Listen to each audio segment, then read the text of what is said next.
Welcome to qnawire. Problem 748.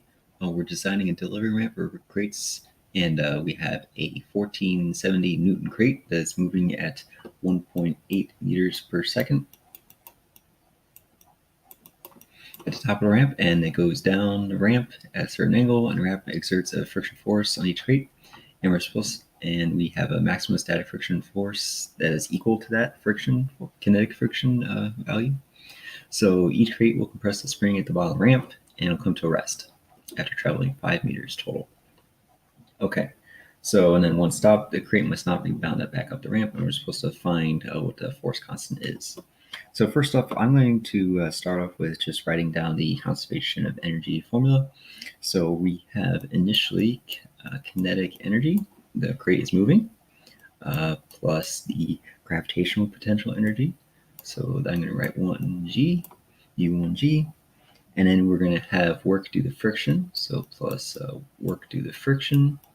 And at the end, it's going to stop moving, and we're going to say that's at a potential of 0 at the bottom of that 5 meters.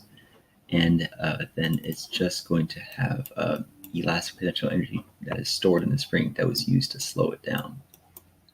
Okay, so let's find what each of those pieces are. So K1, that's going to be straightforward. We have that equal to 1/2 times the mass. We don't have the mass, we have the force due to gravity though, so we can just do 1470 divided by g, and then times velocity squared, 1.8 squared. So I'm not putting units on it right now, but you should know what those are. U1, let's see, so we have this diagram over here, and if we break that into the components, what we can do is, actually we don't have to do that. We can just take the sine of 22 of this 5 meter length, and then we get 1470, that's the gravitational force, times 5 meters times sine of 22 degrees. Okay, so that should be our potential energy. Okay, now work due to friction. We're told explicitly what the force is, so that's 515 newtons. We're told what the distance is, so that's times 5, and we have to make sure we get the sign correct. So this is a force that is going up at the ramp, but the block is moving down the ramp, so our sign is negative. It's taking energy away from this block as it's moving. Okay, and lastly, we have the potential energy elastic 2, because it's at the point 2, and that's just going to be equal to 1/2 kx squared. Because we don't know k, we don't know x right now. We're going to find k at the end. Okay, so we have here, that's a number, that's a number, that's a number. We just have kx squared. We can't solve that with one equation, the only equation we have here, so we need another equation.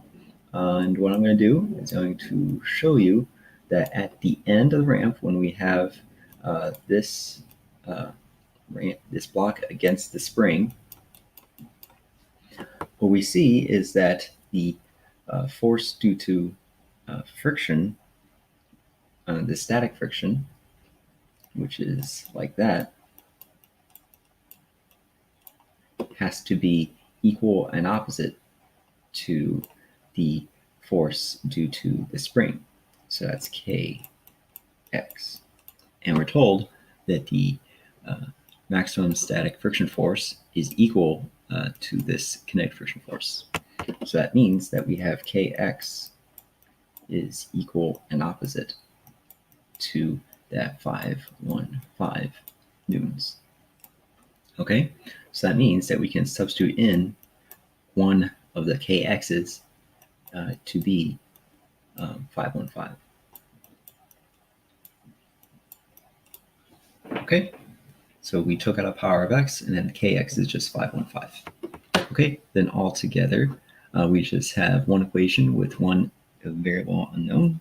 So we can write 1/2 1470 over G 1.8 squared plus 1470 times 5 times sine of 22 degrees. Leaving off units here again because that takes too long. And then minus 515 times 5. And that's equal to 1/2 times 515 x. And here we get x to be equal to 1.6355 meters. And now we have x, and we have an equation for k. So k is just then going to be substituting in x. We get 314.9 newtons per meter.